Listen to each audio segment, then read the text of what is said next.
ಇವತ್ತಿನ ವಿಡಿಯೋದಲ್ಲಿ ನಾನು 4 ರೀತಿಯ ಲಂಚ್ ಬಾಕ್ಸ್ ರೆಸಿಪಿನ ಮಾಡಿ ತೋರಿಸ್ತಾ ಇದ್ದೀನಿ. ಎಲ್ರಿಗೂ ನಮಸ್ಕಾರ, welcome back my YouTube channel. ಸ್ನೇಹಿತರೆ ಎಲ್ಲರೂ ಹೇಗಿದ್ದೀರಾ? ನಾನು ಚೆನ್ನಾಗಿದ್ದೀನಿ. ನಾನು ರೇಖಾ. ಮೊದಲನೇ ಲಂಚ್ ಬಾಕ್ಸ್ ರೆಸಿಪಿ ಬಂದು ಒಂದು ಬಾಣಲಿ ಇಟ್ಕೊಂಡು ಅದಕ್ಕೆ 2 ಚಮಚ ಎಣ್ಣೆನ ಬಿಸಿಗೆ ಇಟ್ಕೊಂಡೆ. ಎಣ್ಣೆ ಕಾದ್ಮೇಲೆ ಒಂದು 5-6 ಇಳ್ಕು ಬೆಳ್ಳುಳ್ಳಿನ ಸಣ್ಣದಾಗಿ ಕಟ್ ಮಾಡಿ ಹಾಕ್ಕೊಂಡೆ. ಅರ್ಧ ಈರುಳ್ಳಿನೂ ಕೂಡ ಸಣ್ಣದಾಗಿ ಕಟ್ ಮಾಡಿದೆ. ಮತ್ತು ಅರ್ಧ ಕಪ್ ಆಗೋಷ್ಟು ಬೀನ್ಸು ಕಟ್ ಮಾಡಿ ಇಟ್ಕೊಂಡಿರೋದು. ಅದಾದಮೇಲೆ ಅರ್ಧ ಕಪ್ ಆಗೋಷ್ಟು ಕ್ಯಾರೆಟು. ಕ್ಯಾರೆಟು ಬೇಯಲಿಕ್ಕೆ ಸ್ವಲ್ಪ ಟೈಮ್ ತೊಗೊಳುತ್ತೆ, ಹಂಗಾಗಿ ಅದನ್ನೇ ಫಸ್ಟ್ ಹಾಕ್ಕೊಂಡಿದ್ದೀನಿ. ಈರುಳ್ಳಿ ಜೊತೆನೇ ಹಾಕ್ಕೋಬೋದು, ಸಪ್ರೇಟೇನು ಹಾಕೋ ಅವಶ್ಯಕತೆ ಇಲ್ಲ. ಮತ್ತು ಅದೇ ಕಪ್ಪಲ್ಲಿ ಅರ್ಧ ಕಪ್ ಆಗೋಷ್ಟು ಕ್ಯಾಬೇಜ್ ಅಂದರೆ ಎಲೆಕೋಸನ್ನ ಹಾಕ್ಕೊಂಡಿದ್ದೀನಿ. ಇದನ್ನು ಕೂಡ ಚೆನ್ನಾಗಿ ಬಾಡಿಸ್ಕೊತಾ ಇದ್ದೀನಿ, ಚೆನ್ನಾಗಿ ಬೇಯಲಿ ಇದು. ಲಾಸ್ಟಲ್ಲಿ ಒಂದು ಅರ್ಧ ಕ್ಯಾಪ್ಸಿಕಮ್ನ ಸಣ್ಣದಾಗಿ ಕಟ್ ಮಾಡಿ ಮತ್ತು ಒಂದು 2 ಹಸಿಮೆಣಸಿನ್ಕಾಯಿನ ಈ ರೀತಿಯಾಗಿ ಕಟ್ ಮಾಡಿ ಹಾಕ್ಕೊತಾ ಇದ್ದೀನಿ. ಈಗ ಚೆನ್ನಾಗಿ ನಾನು ತೊಗೊಂಡಿರೋ ಎಲ್ಲ ತರಕಾರಿ ಸ್ವಲ್ಪ ಹೆಂಗೆ ನಮಗೆ ಫ್ರೈಡ್ ರೈಸ್ಗೆ ಬೇಕಿತ್ತು ಆ ರೀತಿ ಬೆಂದಿದೆ. ಅದಕ್ಕೆ ನಾನು 1 ಕಪ್ ಆಗೋಷ್ಟು ರೈಸ್ನ ಆಲ್ರೆಡಿ ಅನ್ನ ಬೇಯಿಸಿಟ್ಕೊಂಡಿದ್ದೆ. ನಾನು ಅನ್ನನ ಹಾಕ್ಕೊಂಡು ಅದಾದಮೇಲೆ ಪೆಪ್ಪರ್ ಪುಡಿನ ಹಾಕ್ಕೊತಾ ಇದ್ದೀನಿ, ಕಾಳು ಮೆಣಸಿನ ಪುಡಿ. ನಾನು ತರಕಾರಿ ಬೇಯುವಾಗಲೇ ಅದಕ್ಕೆ ಉಪ್ಪು ಹಾಕಿದ್ರಿಂದ ಮತ್ತೇನು ಉಪ್ಪು ಹಾಕೋಕೆ ಹೋಗಲಿಲ್ಲ. ಮತ್ತು ಅನ್ನ ಬೇಯಿಸೋಕ್ಕೂ ಕೂಡ ನಾನು ಉಪ್ಪು ಹಾಕಿದ್ದೆ. ಈಗ ಚೆನ್ನಾಗಿ ಮಿಕ್ಸ್ ಮಾಡಿಕೊಂಡು ಯಾವುದೇ ರೀತಿ ಸಾಸ್ಗಳನ್ನು ಬಳಸಿಲ್ಲ ನಾನು ಈ ಒಂದು ರೆಸಿಪಿ ಮಾಡಲಿಕ್ಕೆ. ಆದರೆ ಸಾಸ್ ಹಾಕೋದಕ್ಕಿಂತನೂ ಚೆನ್ನಾಗಿ ಈ ಒಂದು ಫ್ರೈಡ್ ರೈಸ್ ಬಂದಿದೆ. ಒಂದು ಸಲ ಟ್ರೈ ಮಾಡಿ ಈ ರೀತಿಯಾಗಿ. ಭಾಳ ಸಿಂಪಲ್ಲಾಗಿರುತ್ತೆ, ತುಂಬ ಟೇಸ್ಟಿಯಾಗಿರುತ್ತೆ. ಒಂದು ಸಲ ಟ್ರೈ ಮಾಡಿ ಈ ಒಂದು ಫ್ರೈಡ್ ರೈಸ್ ರೆಸಿಪಿನ. ಇದಾಗಿತ್ತು ಮೊದಲನೇ ಲಂಚ್ ಬಾಕ್ಸ್ ರೆಸಿಪಿ. ಎರಡನೇ ಲಂಚ್ ಬಾಕ್ಸ್ ರೆಸಿಪಿಗೆ ಮತ್ತೆ ಕಡಾಯಿಗೆ ನಾನು 1-2 ಚಮಚ ಆಗೋಷ್ಟು ಎಣ್ಣೆನ ಹಾಕ್ಕೊತಾ ಇದ್ದೀನಿ. ಅದಾದಮೇಲೆ ಅರ್ಧ ಚಮಚ ಆಗೋಷ್ಟು ಕಡಲೆಬೇಳೆ, ಅರ್ಧ ಚಮಚ ಆಗೋಷ್ಟು ಉದ್ದಿನಬೇಳೆ, ಒಂದು ಅರ್ಧ ಕಪ್ ಆಗೋಷ್ಟು ನಾನು ಕಡಲೆ ಬೀಜನ ಹಾಕ್ತಾಯಿದ್ದೀನಿ. ಕಡಲೆ ಬೀಜ ಹೆಚ್ಚಾಗಿದ್ದರೆ ಚೆನ್ನಾಗಿರುತ್ತೆ ಈ ಒಂದು ರೆಸಿಪಿಗೆ ಅಂತ. ಸ್ವಲ್ಪ ಸಾಸಿವೆ, ಇದಿಷ್ಟನ್ನು ಒಟ್ಟಿಗೆ ಹಾಕಿ ಚೆನ್ನಾಗಿ ಫ್ರೈ ಮಾಡ್ಕೊತೀನಿ. ಒಂದು ಒಳ್ಳೆ ಕಲರ್ ಬರಬೇಕು, ಕಡಲೆ ಬೀಜ ಚೆನ್ನಾಗಿ ಕ್ರಿಸ್ಪ್ ಆಗಬೇಕು ಅಂತ. ಅದಾದಮೇಲೆ ಗೋಡಂಬಿ ಆಪ್ಷನಲ್ಲಿ ಇದ್ದರೆ ಹಾಕ್ಕೊಳ್ಳಿ, ಒಂದು ಸ್ವಲ್ಪ ಗೋಡಂಬಿ. ಅದಾದಮೇಲೆ 1-2-3 ಹಸಿಮೆಣಸಿನ್ಕಾಯಿ, 1 ಒಣಮೆಣಸಿನ್ಕಾಯಿ, ಸ್ವಲ್ಪ ಕರಿಬೇವಿನ ಸೊಪ್ಪು, ಇದಿಷ್ಟನ್ನು ಹಾಕಿ ಚೆನ್ನಾಗಿ ಫ್ರೈ ಮಾಡಿಕೊಂಡೆ. ನೋಡೋದಕ್ಕೆ ಕೂಡ ಕಲರ್ ಚೆನ್ನಾಗಿತ್ತು, ಕ್ರಿಸ್ಪಾಗಿ ಚೆನ್ನಾಗಿ ಫ್ರೈ ಆಗಿತ್ತು ಕಡಲೆ ಬೀಜ ಎಲ್ಲ. ಇದಕ್ಕೆ ನಾನು ಒಂದು 3-4 ಚಮಚ ಆಗುವಷ್ಟು ತೆಂಗಿನಕಾಯಿನ, ಫ್ರೆಶ್ ಆಗಿ ತುರಿದಂಥ ತೆಂಗಿನಕಾಯಿನ ಹಾಕ್ಕೊಂಡಿದ್ದೀನಿ. ಅದಾದಮೇಲೆ ಬೇಯಿಸಿಟ್ಕೊಂಡಿರೋ ಅಂಥ ಅನ್ನ, 1 ಕಪ್ ಆಗುವಷ್ಟು ಅನ್ನನ ಬಳಸಿದ್ದೀನಿ ನಾನು.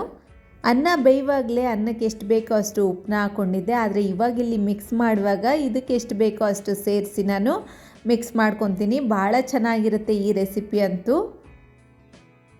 ಈಗ ಚೆನ್ನಾಗಿ ಮಿಕ್ಸ್ ಮಾಡಿಕೊಂಡ್ರೆ ಸಾಕು, ಬೇಯಿಸೋ ಅಂಥ ಅವಶ್ಯಕತೆ ಏನಿಲ್ಲ. ಒಂದು ಒಳ್ಳೆ ಮಿಕ್ಸ್ ಕೊಟ್ಟರೆ ಸಾಕು, ಈ ಒಂದು ರೆಸಿಪಿ ರೆಡಿಯಾಗುತ್ತೆ. ಭಾಳ ಸುಲಭವಾಗಿ ತುಂಬ ಚೆನ್ನಾಗಿ ಮೈಲ್ಡ್ ಆಗಿರುತ್ತೆ ಇದು. ಮಕ್ಳಿಗಾಗಲಿ ತುಂಬ ವಯಸ್ಸಾದವರಾಗಲಿ ತುಂಬ ಇಷ್ಟಪಟ್ಟು ತಿಂತಾರೆ, ಯಾಕೆಂದರೆ ಇದು ಅಷ್ಟೊಂದು ಮಸಾಲೆ ಏನಿರಲ್ಲ, ತುಂಬಾ ಚೆನ್ನಾಗಿರುತ್ತೆ. ತುಂಬ ಮೈಲ್ಡ್ ಆಗಿದ್ದರೂ ಕೂಡ ತುಂಬ ಟೇಸ್ಟಿಯಾಗಿರುತ್ತೆ. ಒಂದು ಸಲ ಟ್ರೈ ಮಾಡಿ. ಇದು ನನ್ನ 2ನೇ ರೆಸಿಪಿ. 3ನೇ ರೆಸಿಪಿಗೆ ಮತ್ತೆ ಒಂದು ಕಡಾಯಿನ ಇಟ್ಕೊಂಡಿದ್ದೀನಿ. ಅದಕ್ಕೆ ಒಂದೇ ಒಂದು ಹನಿ ಆಗೋಷ್ಟು ಎಣ್ಣೆನ ಹಾಕ್ಕೊತೀನಿ. ಇದಕ್ಕೆ ಸ್ವಲ್ಪ ಮಸಾಲೆನ ಹುರ್ಕೋಬೇಕು. ಒಂದು 5-6 ಇಳ್ಕು ಬೆಳ್ಳುಳ್ಳಿನ ಹಾಕ್ಕೊಂಡಿದ್ದೀನಿ. ಒಂದು ಅರ್ಧ ಇಂಚ್ ಆಗೋಷ್ಟು ಹಸಿ ಶುಂಠಿ, ಒಂದು 4 ಹಸಿಮೆಣಸಿನ್ಕಾಯಿನ ಹಾಕ್ಕೊಂಡಿದ್ದೀನಿ. ಈಗ ಚೆನ್ನಾಗಿ ಹುರ್ಕೋಬೇಕು ಇದನ್ನು. ನಾನು ಹಸಿಮೆಣಸಿನ್ಕಾಯಿನ ಮುರಿದು ಹಾಕ್ಕೋಬೇಕಾಗಿತ್ತು, ಆದರೆ ಮುರಿಲಿಲ್ಲ, ಹಂಗಾಗಿ ಭಾಳ ಸಿಮ್ಮಲ್ಲಿ ಇಟ್ಕೊಂಡು ಹುರ್ಕೊಂಡೆ. ಅದಾದಮೇಲೆ ನಾನು ಒಂದು ಇಡೀ ಆಗೋಷ್ಟು ಪುದೀನ ಸೊಪ್ಪನ್ನ ಚೆನ್ನಾಗಿ ಬಿಡಿಸಿ ತೊಳೆದು ಇಟ್ಕೊಂಡಿದ್ದೆ, ನೀರು ಶೋಧಿಸಿ. ಇದನ್ನು ಹಾಕ್ಕೊಂಡು ಚೆನ್ನಾಗಿ ಹಸಿ ಸ್ಮೆಲ್ಲೆಲ್ಲ ಹೋಗಬೇಕು, ಅಲ್ಲಿವರೆಗೂ ಇದನ್ನು ಹುರ್ಕೊತಾ ಇದ್ದೀನಿ. ಹೈ ಫ್ಲೇಮಲ್ಲಿ ಇಟ್ಕೊಂಡೇ ಹುರ್ಕೊಳ್ಳಿ, ಬೇಗ ಏನು ಸೀದೋಗಲ್ಲ, ಏನೂ ಇಲ್ಲ ಇದು. ಈಗ ಚೆನ್ನಾಗಿದು ಚೆನ್ನಾಗಿ ಹುರಿದಿದ್ದಾಯ್ತಲ್ವ. ಇದಕ್ಕೆ ನಾನು ಸ್ವಲ್ಪ ಕೊತ್ತಂಬರಿ ಸೊಪ್ಪನ್ನ ಹಾಕಿ ಸ್ಟವ್ನ ಆಫ್ ಮಾಡಿಕೊಂಡು, ಈ ಒಲೆ ಕಾವಲ್ಲೇ, ನಮಗೆ ಈ ಬಾಣಲಿ ಕಾವಲ್ಲೇ ಈ ಕೊತ್ತಂಬರಿ ಸೊಪ್ಪು ಕೂಡ ಫ್ರೈ ಆಗುತ್ತೆ. ಈಗ ಇದನ್ನು ಚೆನ್ನಾಗಿ ತಣ್ಣಗಾದ್ಮೇಲೆ ನಾನು ರುಬ್ಕೊತಾ ಇದ್ದೀನಿ. ಈ ಹುರಿದಿರೋಂಥ ಈ ಎಲ್ಲ ಮಸಾಲೆನ ಹಾಕ್ಕೊಂಡು ಸ್ವಲ್ಪ ನೀರನ್ನ ಹಾಕ್ಕೊಂಡು ಇದನ್ನು ಚೆನ್ನಾಗಿ ರುಬ್ಕೋಬೇಕಾಗುತ್ತೆ. ಈ ಮಸಾಲೆನ ಎಷ್ಟು ಚೆನ್ನಾಗಿ ನೀವು ರುಬ್ಕೊತೀರಾ ಅಷ್ಟು ಟೇಸ್ಟಿಯಾಗಿ ಬರುತ್ತೆ ಈ ಒಂದು ರೈಸು. ನಾನು ಸ್ವಲ್ಪ ನೀರು ಹಾಕ್ಕೊಂಡಿದ್ದೀನಿ, ಜಾಸ್ತಿ ಏನು ಬೇಡ ಅಂತ. ಈ ಮಸಾಲೆನ ರುಬ್ಕೊಂಡಿದ್ದಾಯಿತು, ಸೈಡಲ್ಲಿರಲಿ. ಈಗ ಅದೇ ಬಾಣಲಿಗೆ ನಾನು 2 ಚಮಚ ಆಗುವಷ್ಟು ಎಣ್ಣೆನ ಹಾಕ್ಕೊಂಡಿದ್ದೀನಿ. ಎಣ್ಣೆ ಬಿಸಿ ಆದ ತಕ್ಷಣ ಇಲ್ಲಿ ಎಲ್ಲ ಕಡಾ ಮಸಾಲೆನ ಬಳಸ್ತಾ ಇದ್ದೀನಿ. ಚಕ್ಕೆ, ಲವಂಗ, ಏಲಕ್ಕಿ ಮತ್ತು 1 ಚಕ್ರ ಮೊಗ್ಗನ್ನ ಬಳಸ್ತಾ ಇದ್ದೀನಿ. ಅರ್ಧ ಚಮಚ ಆಗುವಷ್ಟು ಕಡಲೆಬೇಳೆ, ಅರ್ಧ ಚಮಚ ಆಗುವಷ್ಟು ಉದ್ದಿನಬೇಳೆನ ಹಾಕ್ಕೊಂಡಿದ್ದೀನಿ. ನಿಮಗೆ ಬೇಕಂದರೆ ಕಡಲೆ ಬೀಜ ಮತ್ತು ಗೋಡಂಬಿ ಕೂಡ ಬಳಸ್ಕೋಬೋದು. ಇದಕ್ಕೆ ತುಂಬಾ ಚೆನ್ನಾಗಿರುತ್ತೆ. ಮತ್ತು ಒಂದು ಅರ್ಧ ಚಮಚ ಆಗುವಷ್ಟು ಜೀರಿಗೆನ ಹಾಕಿ ಮಸಾಲೆನ ಚೆನ್ನಾಗಿ ಇದನ್ನು ಹುರ್ಕೊತೀನಿ. ಈಗ ಅರ್ಧ ಈರುಳ್ಳಿನ ಬಳಸಿದ್ದೀನಿ. ನಾನು ತೊಗೊಂಡಿರೋವಂಥ ಕ್ವಾಂಟಿಟಿ ಏನಿದೆ ಅಲ್ವಾ, ಅದು ಬಹಳ ಕಡಿಮೆ ಇದೆ, ಅದಕ್ಕೆ ನಾನು ಇಷ್ಟಿಷ್ಟು ಬಳಸಿದ್ದೀನಿ.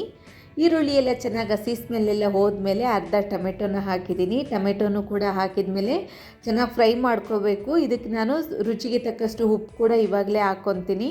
ಆವಾಗ ಟೊಮೆಟೊ ಕೂಡ ಚೆನ್ನಾಗಿ ಬೇಗ ಸಾಫ್ಟ್ ಆಗುತ್ತೆ ಅಂತ. ಈಗ ಟೊಮೆಟೊನು ಕೂಡ ಚೆನ್ನಾಗಿ ಹುರ್ಕೊಂಡು ನೋಡಿ, ಟೊಮೆಟೊದಲ್ಲಿ ಅಲ್ಲೇ ಎಣ್ಣೆ ಬಿಡ್ತಾ ಇದೆ. ಆವಾಗ ನಾನು ರುಬ್ಬಿಟ್ಕೊಂಡಿರೋಂಥ ಈ ಪೇಸ್ಟ್ ಏನಿದೆ ಇದಿಷ್ಟನ್ನು ಸೇರಿಸ್ಕೊತೀನಿ. ಈ ಪೇಸ್ಟಲ್ಲಿ ನೀವು ಇದನ್ನೊಂದು ಸ್ವಲ್ಪ ಉಪ್ಪಾಕಿ ರುಬ್ಬಿಟ್ರೆ ಇದೊಂಥರ ಚಟ್ನಿ ಥರ ಅಷ್ಟು ಚೆನ್ನಾಗಿರುತ್ತೆ, ಭಾಳ ರುಚಿಯಾಗಿರುತ್ತೆ. ಒಂದು ಸಲ ಟ್ರೈ ಮಾಡಿ ಈ ರೆಸಿಪಿನ. ಇದಕ್ಕೂ ಕೂಡ ಅಷ್ಟೇ ಬೇಯಿಸಿಟ್ಕೊಂಡಿರೋ ಅಂಥ ಅನ್ನನ ಹಾಕ್ಕೊಂಡು ಇವಾಗ ಚೆನ್ನಾಗಿ ಇದನ್ನು ಮಿಕ್ಸ್ ಮಾಡ್ತೀನಿ. ಒಳ್ಳೆ ಫ್ಲೇವರ್ಫುಲ್ ಆದಂಥ ಒಂದು ಪುದೀನ ರೈಸ್ ರೆಡಿ ಆಗುತ್ತೆ. ನಿಜವಾಗ್ಲೂ ಇದು ನೋಡೋಕ್ಕೆ ಎಷ್ಟು ಸಿಂಪಲ್ ಆಗಿದೆಯೋ ತಿನ್ನೋದಕ್ಕೆ ಅಷ್ಟೇ ಟೇಸ್ಟಿಯಾಗಿರುತ್ತೆ. ಇದಕ್ಕೆ ಯಾವುದೇ ರೀತಿಯಾದಂಥ ಮೊಸರು ರಾಯ್ತ ಏನೂ ಬೇಕಾಗಲ್ಲ, ತುಂಬಾ ಚೆನ್ನಾಗಿರುತ್ತೆ. ಒಂದು ಸಲ ಟ್ರೈ ಮಾಡಿ.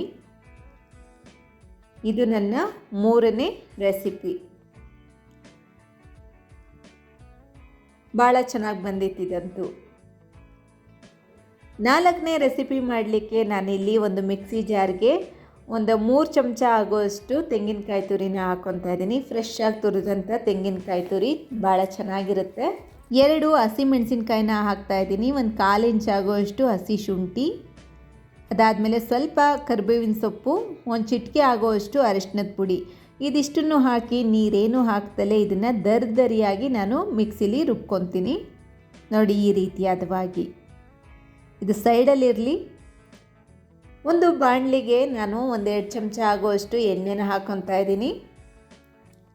ಎಣ್ಣೆ ಬಿಸಿಯಾದ ತಕ್ಷಣ ಸಾಸಿವೆ, ಇದಕ್ಕೂ ಕೂಡ ಒಂದು ಅರ್ಧ ಈರುಳ್ಳಿನ ಹಾಕ್ಕೊಂಡಿದ್ದೀನಿ. 1 ಹಸಿಮೆಣಸಿನ್ಕಾಯಿ, ಖಾರ ಸ್ವಲ್ಪ ಕಡಿಮೆ ಇದೆ ಅದಕ್ಕೆ ಒಂದು ಹಾಕ್ಕೊಂಡಿದ್ದೀನಿ. ಅದಾದಮೇಲೆ ಕರಿಬೇವಿನ ಸೊಪ್ಪು. ಇದಿಷ್ಟು ಚೆನ್ನಾಗಿ ಫ್ರೈ ಮಾಡ್ಕೋಬೇಕು, ಹಸಿ ಸ್ಮೆಲ್ಲೆಲ್ಲ ಹೋಗಂಗೆ. ಅದಾದಮೇಲೆ ಅರ್ಧ ಕ್ಯಾಪ್ಸಿಕಮ್ನ ತಗೊಂಡಿದ್ದೀನಿ ನಾನು.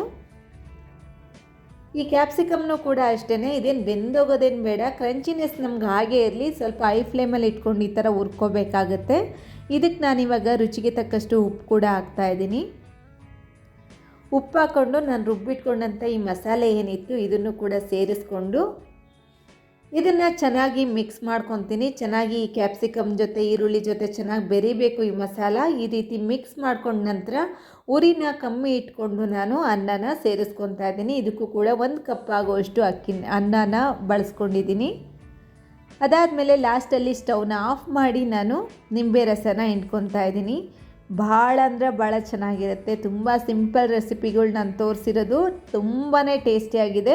ನೀವು ಬಿಸಿಯಾಗಿ ಅನ್ನ ಮಾಡ್ಕೊಳಕ್ಕಾಗಲಿಲ್ಲ ಅಂದರೆ ತಂಗ್ಳನ್ನ ಉಳಿದ್ರೂ ಕೂಡ ಈ ರೆಸಿಪಿನ ಟ್ರೈ ಮಾಡಿ, ಖಂಡಿತ ಟ್ರೈ ಮಾಡಿ ಅಂತ ಹೇಳ್ತೀನಿ.